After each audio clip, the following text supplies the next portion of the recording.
Terjemah Tafsir Al-Marugi Jilid 2 halaman 73. A'udzu billahi minasyaitonir rajim. Aku berlindung kepada Allah dari godaan syaitan yang dilaknat. Wa an taqulu 'alallahi ma la ta'lamun.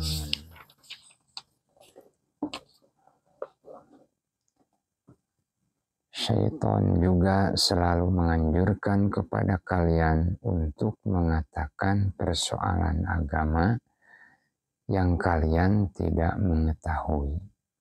Kemudian kalian pun mengatakan bahwa hal tersebut merupakan syariat dan akidah.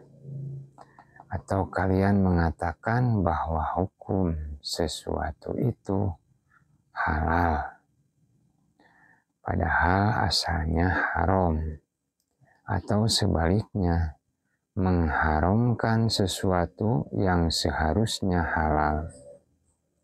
Semua ini adalah penghinaan terhadap rububiyah atau kekuasaan Allah dalam hal tasyri' atau pembinaan hukum. Hal seperti ini merupakan anjuran syaitan yang paling buruk karena berkaitan dengan masalah akidah dan syariat. Termasuk kategori di atas adalah apa yang menjadi keyakinan para pemimpin agama karena mereka berkeyakinan bahwa Allah itu mempunyai banyak perantara yang menghubungkan antara hamba dan Allah. Anggapan mereka, Allah tidak akan berbuat kecuali melalui perantara itu. Para pemimpin itu menyelewengkan kecenderungan hati dari sunnahnya kepada makhluk yang dianggap sebagai perantaraan. Mereka juga menyelewengkan hati manusia agar cenderung mohon kepada kuburan yang dianggap keramat, yang tak terhitung banyaknya.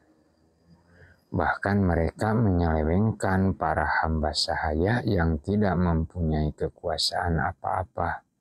Mereka mengistilahkan masalah ini sebagai tawassul. Yang dimaksud tawassul di sini ialah mendekatkan diri kepada Allah. Namun upaya mendekatkan diri itu sangat mustahil bisa diterima jika dilakukan dengan jalan syirik atau meminta kepada Allah tetapi menyebut juga selain Allah. Dalam hal ini Allah berfirman di surah Al-Jin ayat ke-18. A'udzu billahi minasyaitonir rajim. Fala tad'u ma'allahi ahad. Artinya, maka janganlah kamu menyembah seseorang pun di dalamnya di samping menyembah Allah. Kemudian Allah mencatat kesesatan mereka yang sudah melewati batas. Bahkan Allah juga menghitung-hitung kejahatan mereka. Kemudian pada ayat berikut ini Allah berfirman, wa idza qila lahum ittabi'u ma anzalallahu qalu bal nattabi'u ma alfayna alaihi aba'ana.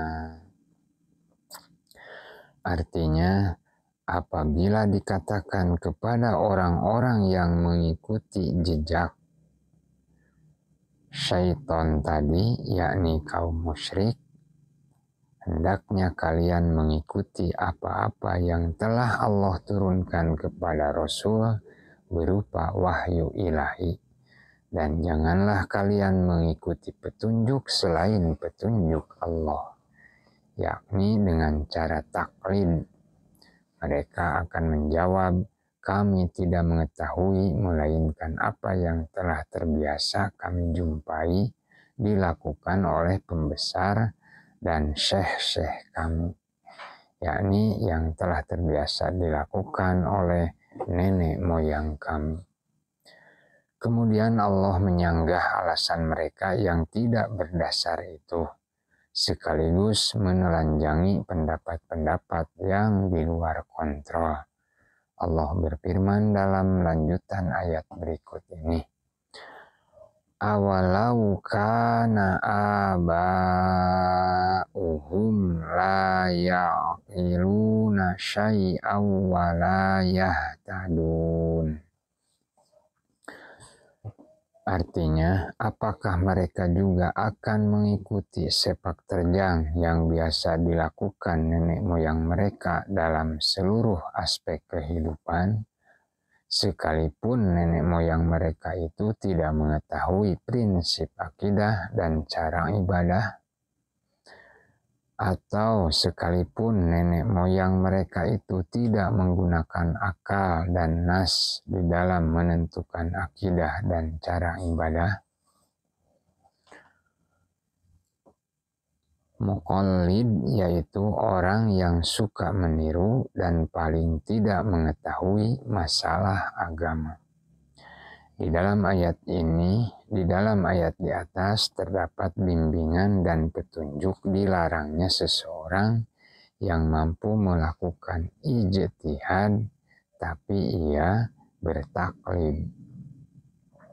Jika seseorang mengikuti pendapat orang lain dalam masalah agama dan orang yang diikuti itu benar seperti para nabi dan mujtahid, maka cara ini tidak disebut sebagai taklid, tetapi disebut ittiba atau mengikuti apa yang diturunkan Allah Subhanahu wa Ta'ala.